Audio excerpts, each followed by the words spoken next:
આજથી થોડાક દિવસ પહેલાં સ્ટેચ્યુ ઓફ યુનિટી ખાતે જે આદિવાસી સમાજના મકાનો અને દુકાનો તંત્રએ તોડી પાડ્યા હતા તે મામલે આદિવાસી નેતા છોટુ વસાવા આકરા પાણીએ જોવા મળ્યા છે।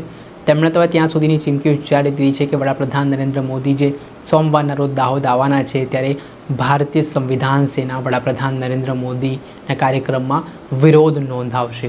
તેને લઈને ચર્ચાઓ વેગવાન બની છે। સાથે પોલીસને આગળ રાખીને જે કાર્યવાહી કરવામાં આવે છે તેની સામે પણ છોટુ વસાવાએ પોલીસ ઉપર પ્રહાર કરતા શું વાત કહી છે, વિગતે વાત કરીએ।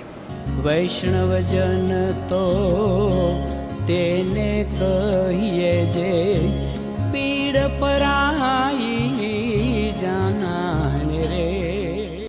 નમસ્કાર દર્શક મિત્રો, નવજીવન ન્યૂઝમાં આપનું સ્વાગત છે। હું છું ફૈઝાન। આજથી થોડાક દિવસ પહેલાં નર્મદા જિલ્લાના કેવડિયા તાલુકાના સ્ટેચ્યુ ઓફ યુનિટી ખાતે જે ડિમોલેશનની કામગીરી હાથ ધરવામાં આવી હતી, જેમાં આદિવાસી સમાજના મકાનો અને દુકાનો તોડી પાડવાનો બનાવ બનતા આદિવાસી સમાજમાં ભારે આક્રોશ ફાટી નીકળ્યો છે। આ મામલાના સંદર્ભમાં આદિવાસી નેતાઓની પણ પ્રતિક્રિયા સામે આવી રહી છે।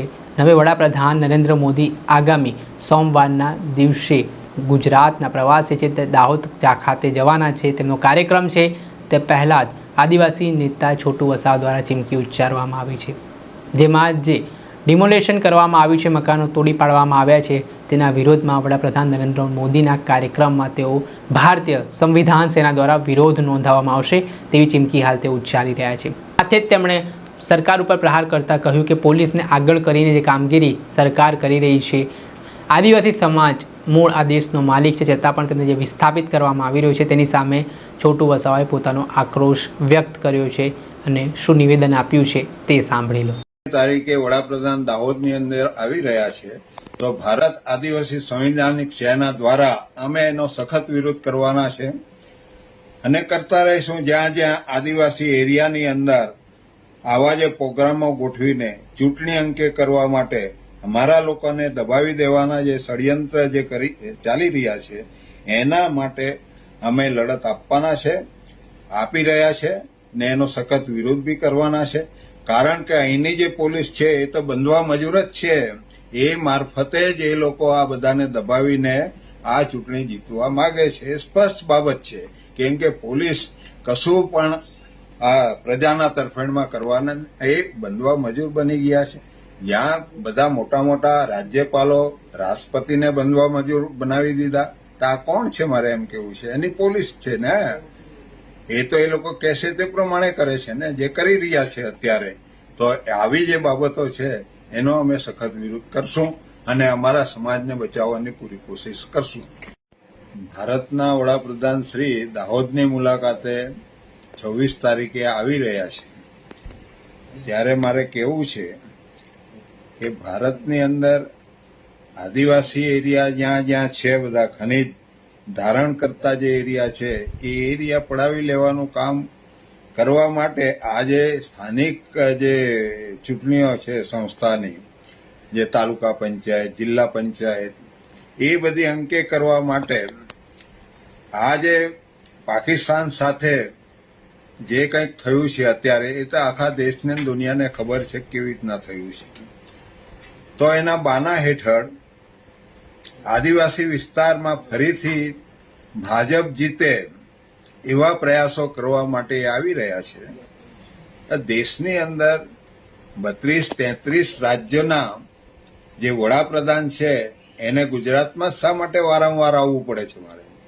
પણ આદિવાસી વિસ્તારની અંદર યોજનાના નામે જે ભ્રષ્ટાચાર થયો છે, જે જમીનો છીનવી લીધી છે આદિવાસીઓની, એ છીનવવા માટે તાલુકા પંચાયત, જિલ્લા પંચાયત એ બધી અંકે કરવી પડે, જે અત્યારે થઈ રહ્યું છે। ભરૂચ જિલ્લાની અંદર પણ જે 34 બેઠકો છે જિલ્લા પંચાયતમાં 22 આદિવાસી ચૂંટાયા છે અને 22માંથી કોઈ લાયક છે જ નથી। એટલે જે એક સીટ ચૂંટાઈ છે, રજપૂતની ચૂંટાઈ છે, પટેલની ચૂંટાઈ છે, એને પ્રમુખ બનાવીને આદિવાસીઓના જે હક અધિકાર છે એને છીનવી લેવાની આ એક મોટી સાજિશ ભાજપ દ્વારા કરી રહ્યા છે। આ એક અંકે કરવા માટે એમના જ માણસો સત્તામાં આવે ને આદિવાસી વિસ્તાર ખતમ થઈ જાય એ જાતની સાજિશ એ લોકો સાંભળ્યા હતા। ભારતીય આદિવાસી પાર્ટીના રાષ્ટ્રીય અધ્યક્ષ છોટુ વસાવા, જે આદિવાસી નેતા છે, તેમણે આ મામલે પ્રતિક્રિયા આપતાની સાથે જ વડાપ્રધાનના કાર્યક્રમ સામે વિરોધ નોંધાવવાની વાત કરી છે. વાત આટલેથી નથી અટકતી. તેમણે વડાપ્રધાનની આ મુલાકાતને ચૂંટણીલક્ષી મુલાકાત તેઓ ગણાવી રહ્યા છે અને કહી રહ્યા છે કે આદિવાસી વિસ્તારોમાં કેવી રીતે ભારતીય જનતા પાર્ટી આ વિસ્તારને અંકે કરે તે માટે વડાપ્રધાન આગામી દિવસોમાં આવી રહ્યા છે અને બીજી તરફ આદિવાસીઓને પ્રતાડિત કરવાના કામ પણ થઈ રહ્યા છે. ત્યારે છોટુ વસાવાના નિવેદને ફરી એકવાર નર્મદા જિલ્લા ભરૂચ જિલ્લાનું રાજકારણ ગરમાવી દીધું છે. ત્યારે હવે આ જે વિરોધનો સૂર ઉઠવાની શરૂઆત થઈ છે ત્યારે પોલીસ કેવી રીતે ત્યારે હવે આગામી દિવસોમાં શું કઈ રીતની પરિસ્થિતિનું નિર્માણ થાય છે તે જોવું રહ્યું. દર્શક મિત્રો, નવજીવન ન્યૂઝને આપ લાઈક કરી લો, સબસ્ક્રાઇબ કરી લો અને શેર કરવાનું ભૂલતા નહીં. વૈષ્ણવજન તો તેને કહીએ જે પીડ પરાઈ.